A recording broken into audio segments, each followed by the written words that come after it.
bilang katanya 7 turunan nih nggak habis-habis.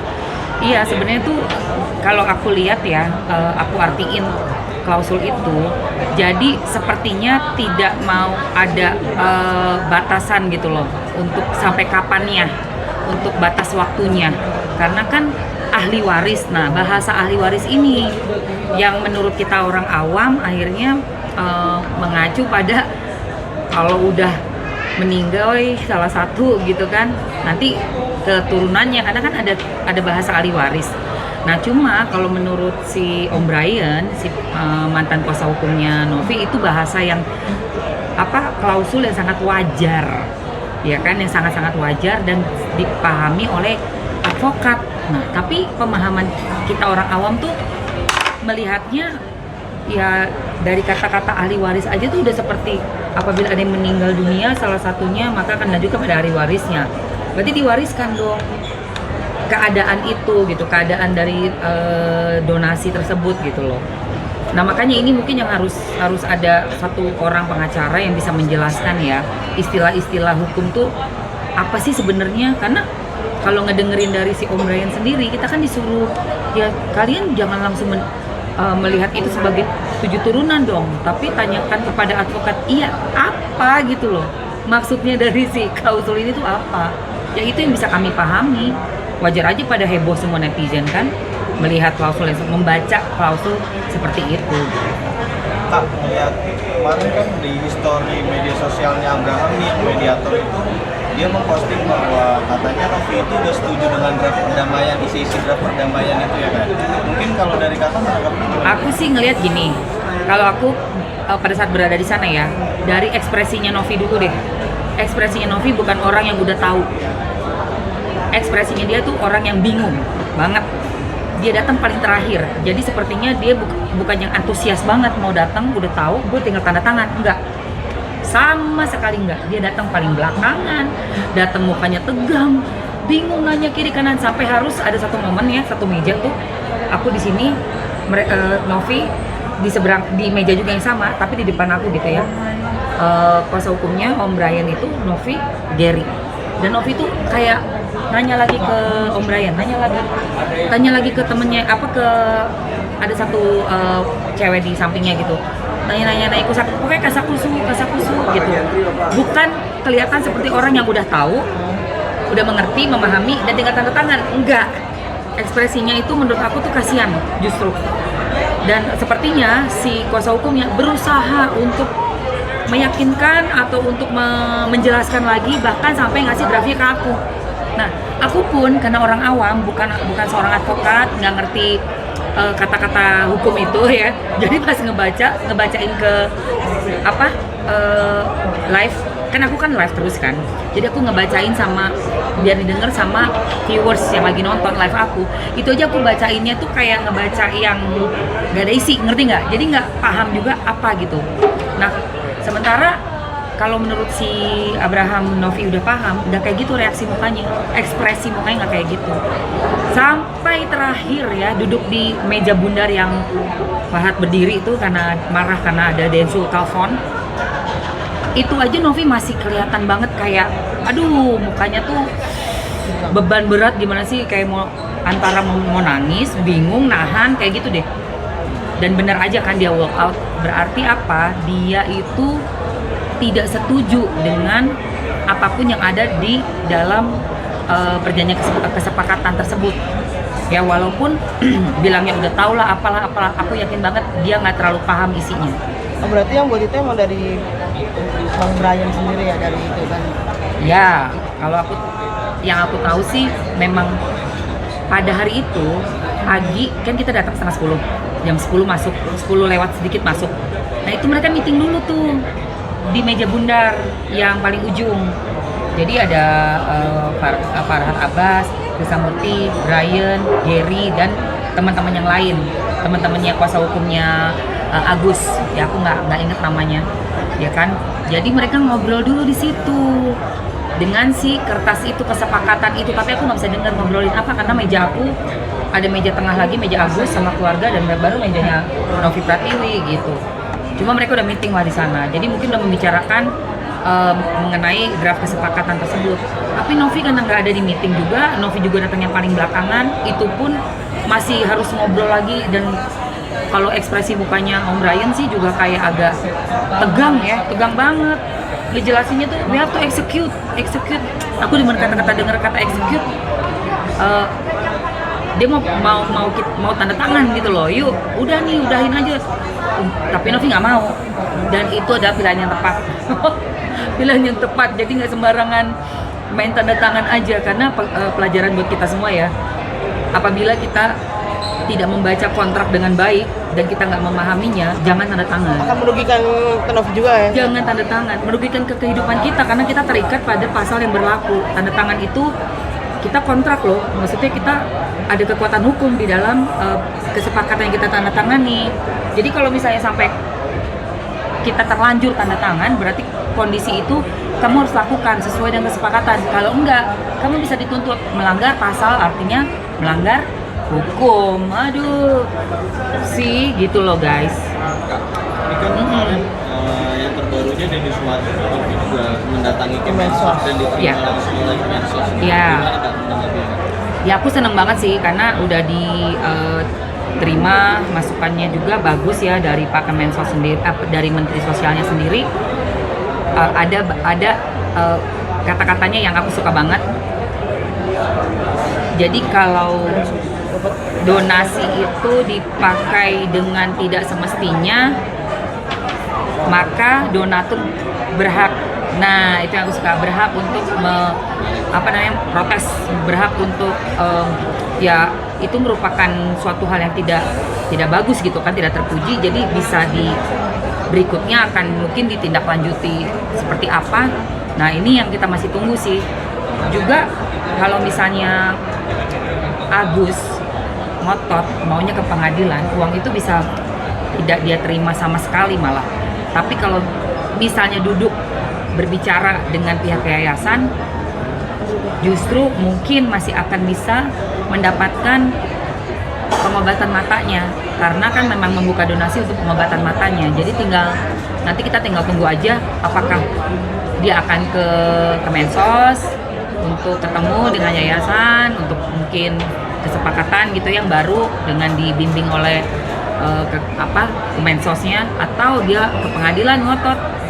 Ya nggak tahu deh. Tapi intinya kan seperti itu kan. Nah, cuma ada satu lagi nih yang aku bingung. Donatur juga udah menuntut juga.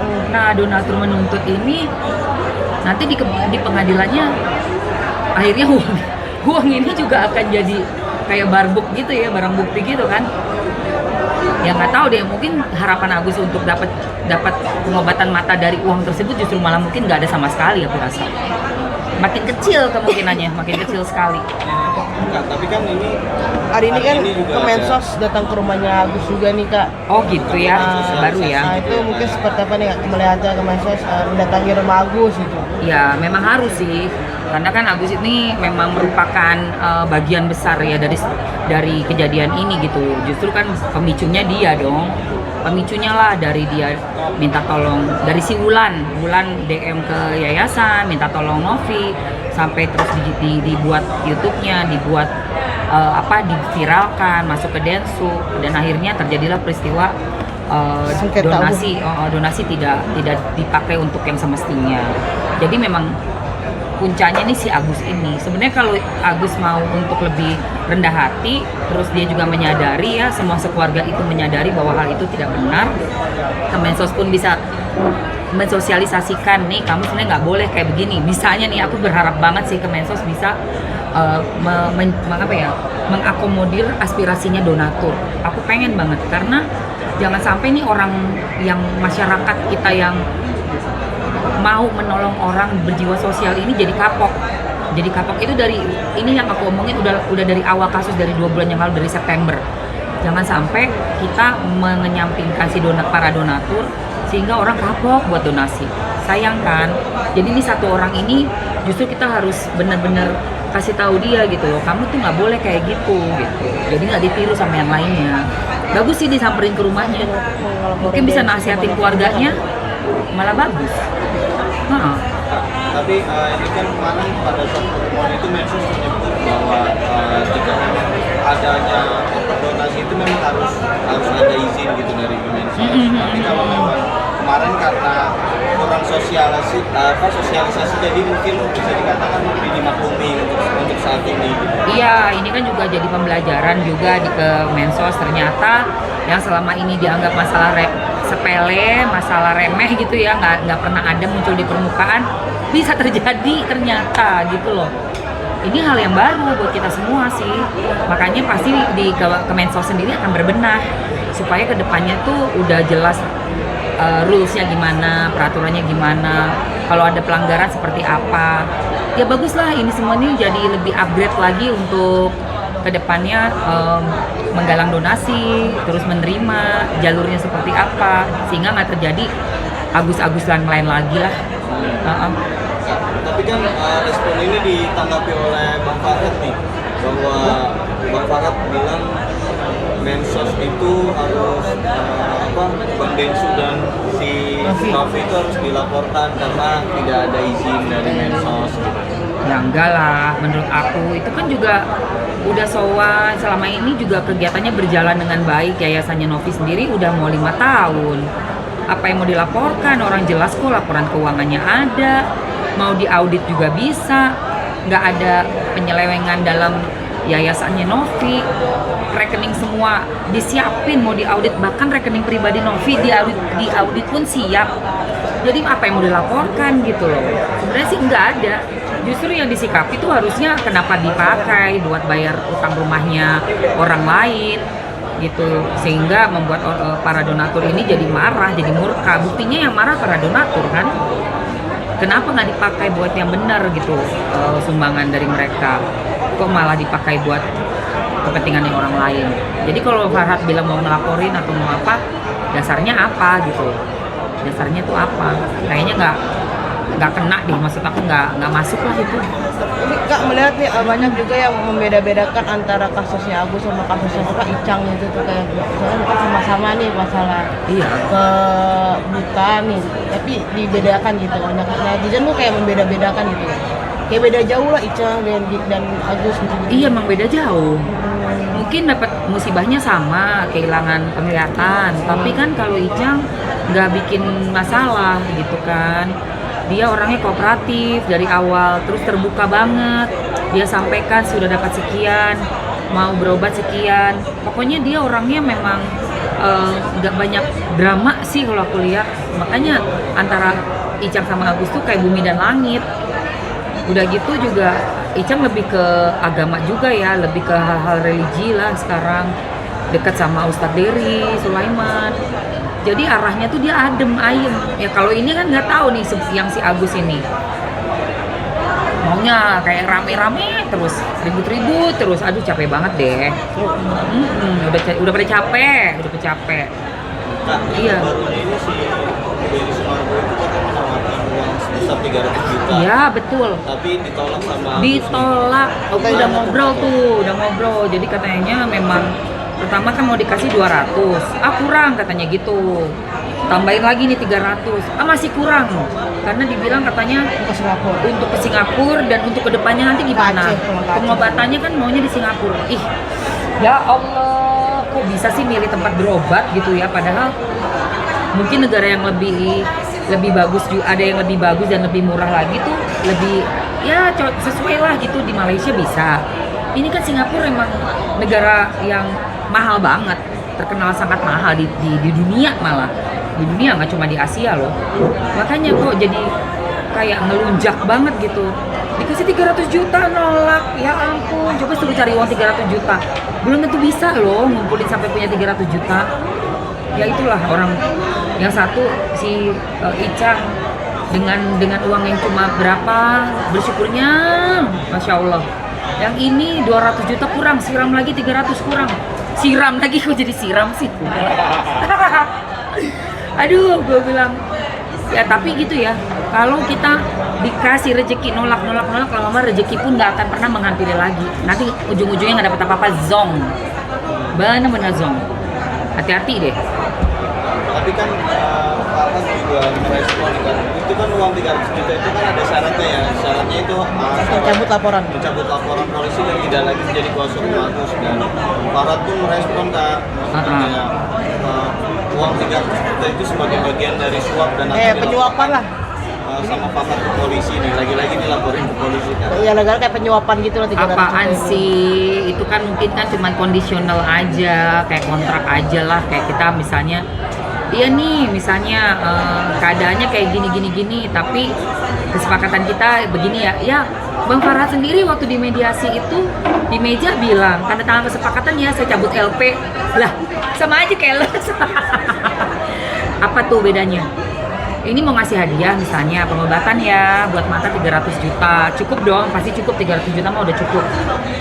Lah terus cabut LP apa kan buat damai lah. Bang Farhad sendiri kemarin di meja mediasi gitu juga. Ya nih kalau tanda tangan kesepakatan nanti semuanya LP-nya dicabut. Lah, sama dong. Bedanya satu di duit, satunya di draft kesepakatan. Iya, apa beda? Sama menurut gue. Tapi gimana tuh Kak respon maksudnya? Lagi-lagi lapor. Ya itu mah kita jadinya udah khatam ya, sekarang udah kayak emang caranya tuh sukanya apa-apa lapor, apa-apa dikasih ujung-ujungnya gitu di LP gitu loh, ujung-ujungnya LP nih, ini ujung LP gitu kan. Ya udah, ya kalau emang sifat caranya kayak begitu ya tinggal dihadepin aja, bener apa enggaknya kan kita lihat nanti ke depannya. Iya. Nah, kemarin juga baru aja bergabung di pengacara yaitu Bang Alvin Lim yang menawarkan uang 3 miliar, tapi syaratnya Novi dan Densu harus menyiram. Harus nyiram, aduh. Ya coba siram mata. Aku tuh cuma lihat si Pak Alvin Lim ini ya, kayaknya beliau nggak ngikutin kasusnya dari awal deh. Dengernya cuma di tengah doang. Makanya kok menggebu-gebunya itu kayak seolah-olah ada orang yang mau ngambil uangnya si Agus. Padahal nggak kayak gitu loh. Padahal nggak seperti itu situasinya. Coba dia melihat dari awal sekali pasti dia paham. Dan kayaknya udah paham deh, udah ditelepon sama Densu, udah dikasih paham gitu kan. Kalau statement kayak begitu menurut aku nggak bijaksana. Ya kalau memang kasihan sama Agus sebagai orang buta, disabilitas kan begitu kan narasinya. Uang itu mendingan daripada ditaruhin buat orang nyiram muka sendiri pakai air keras, sih mending ke Agus. Kasih langsung buat pengobatannya Agus. Udah clear. Karena Agus pengennya 1,5 lah, itu kan hampir berapa? 3 miliar kan? Berarti pas dong. Malah masih lebih. 10 Seneng kali dong si lipat ya? Agus. Iya.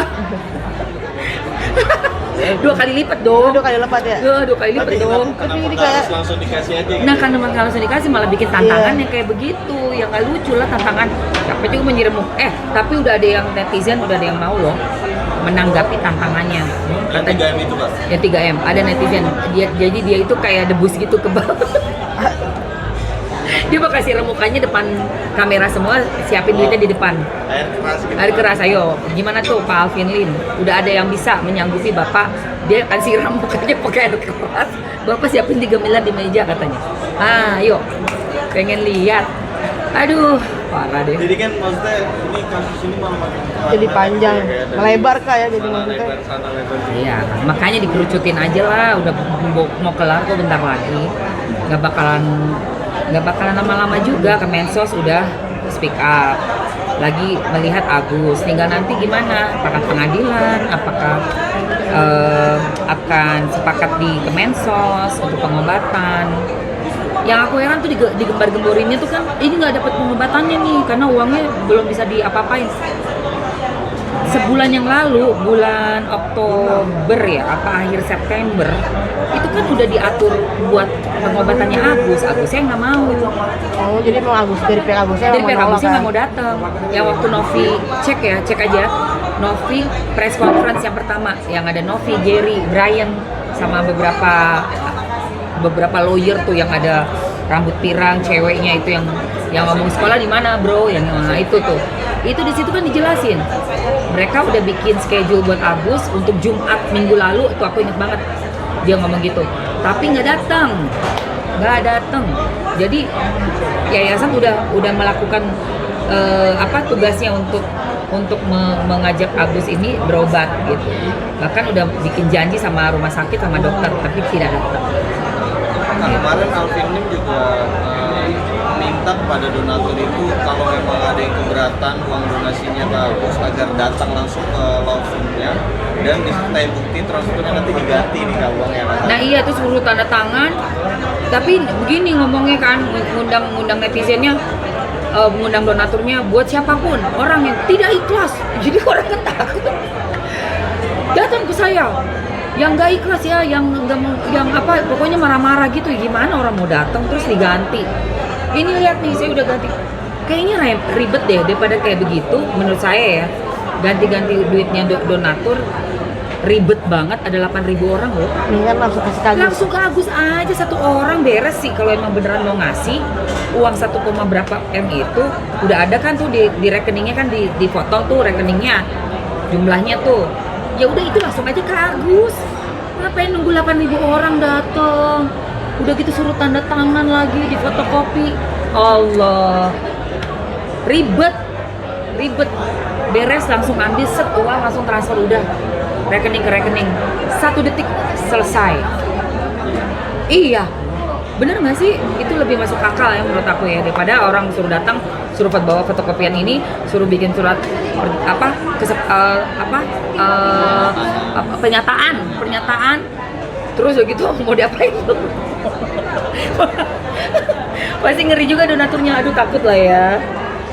Dia kan menyebut bahwa Alvin ini menyebut bahwa dirinya tuh anak 9 naga kemarin. Aku tuh nggak ngerti maksudnya 9 naga tuh gimana sih? Terus menantang Deddy Sumargo itu untuk debat kalau perlu bawa wartawan. Loh, itu kan yang waktu berapa hari yang lalu. Yang terbaru kan dia mau masuk podcastnya, udah ditelepon sama Densu kan, kata dia, oh iya karena podcastnya tidak melawan hukum, tidak apa namanya sesuai dengan peraturan dan dengan hukum yang ada, jadi podcastnya Densu bagus, jadi saya mau masuk ke situ. Mantap, masuk podcastnya Densu. Aduh ya Allah, Pak Alvin. Ya lucu juga sih, soalnya baru berapa hari yang lalu marah-marah, kesel banget, ya kan? Terus besokannya ternyata udah oke lagi baikannya. Inilah makanya ya dinamikanya di sosmed ini. Dalam waktu 24 jam tuh bisa banyak hal yang terjadi yang unpredictable, nggak bisa disangka-sangka. Ada pesan nggak sih buat Alvin? Ya buat Pak Alvin Lim, kalau misalnya melihat suatu masalah, masuknya di belakang, masuknya paling belakang gitu ya, sebelum press con, lebih baik pelajari dulu dari depan. Kalau perlu memang harus cari info yang sebanyak-banyaknya. Karena apa? Ada banyak deh pelajaran dalam beberapa kasus ya, beberapa kasus di sosmed ini. Pengacara masuk di tengah-tengah, ternyata salah. Kayak waktu itu ada salah satu contoh ya, Bibi almarhum kan disangka orang lain kan yang bikin video. Terus nah itu tuh si Bibi yang ini, nggak taunya itu tuh orang yang bikin, nggak tahu itu Bibi, itu gambarnya Bibi gitu ya. Itu mungkin saya hanya, kalian bisa kalau yang ingat peristiwa yang dulu itu ya, karena pengacaranya nggak lihat, nggak pelajari, akhirnya waktu bicara tuh juga nggak sesuai gitu, dan malu sendiri kan kita, akhirnya malu sendiri karena kita nggak menguasai betul permasalahannya tuh apa dan bagaimana. Untuk Pak Alvin Lim sih, aku rasa untuk nextnya ya lebih hati-hati lagi deh gitu sebelum bikin statement. Iya. Ini yang terbarunya Irjen Pol Riki Sitohang itu, pengacara Irjen Pol Riki Sitohang itu mengaku kesal dengan sikap Agus yang dianggap itu dia kayak nggak tahu terima kasih Irjen Pol. Iya ya, Irjen Pol yang itu ada videonya, aku lihat. Ya dia menyebut bahwa kayak katanya Agus tuh nggak tahu terima kasih gitu Kak. Iya memang ya, kalau kita semua sih netizen, donatur, ya kita semua yang nonton, sebagian besar masyarakat pastinya ngelihat itu kayak, kamu udah ditolongin malah bikin masalah gitu, malah nggak bisa kooperatif, terus bicara juga berubah-berubah, sebentar mau, sebentar oke, besok enggak. Jadi apa ya, menurut aku emang udah nggak tahu terima kasih ya, dibantu malah seperti itu. Udah gitu kesannya juga apa ya, nolak rezeki juga ya, ditawarin apapun ditawarin untuk kesembuhan mata lah gitu. Sebenarnya kan kalau orang butuh banget untuk kesembuhan mata pasti akan buru-buru. Ini yang udah dari awalnya dulu nih ya kejadiannya tuh. Kalau memang udah untuk kesembuhan mata pasti buru-buru gitu loh. Tapi uang masuk pun dipakai buat yang lain, berobat pun dengan BPJS. Terus pada saat udah ketahuan uangnya itu jalan keluar dengan untuk membayar yang lain-lain di luar mata pun marah, nggak terima. Jadi ya, aduh ini suatu ini deh, si Agus ini sesuatu deh, bener-bener sesuatu yang membagongkan menurut gue. Besok ini Agus rencananya mau dioperasi di Jakarta ACE. Ya, ada mungkin dari KMA ada mau ngasih doa gitu. Apa gitu? Oh, untuk Agus, untuk dioperasi, iya Gus, kamu itu yang memang harus diutamakan kesembuhanmu. Jadi kalau sudah dapat kesempatan, jangan kau menolak rezeki. Dan kamu fokus pada penyembuhan dulu matamu itu. Untuk yang lain-lainnya, warawiri kesana kemari, udah stop. Terus untuk menenangkan hati, supaya kamu nggak tantrum, dari kemarin kan kamu nangis-nangis terus tuh. Ya udah berdamai. Karena apa? Kalau orang berdamai itu enak, makan enak, tidur enak. Terus juga kalau ada luka di badan, ada bekas operasi apa, cepat sembuh. Tapi kalau kamu selalu merasa tidak puas, merasa sedih, merasa teraniaya, aku yang paling tersakiti, seluruh dunia mengecam Agus. Aduh, padahal nggak ada di dunia juga yang tahu kamu siapa, ya kan? Paling kita doang nih orang warga netizen warga Indonesia doang yang tahu gitu loh. Ya kamu sudah lakukan pengobatan, penyembuhan, operasi, dan berdamai. Damainya benar-benar damai sama Novi. Supaya apa? Kamu nggak stres. Jadi lukamu cepat sembuh. Ya, itu aja nasihat aku sih. Oke, cukup. Oh.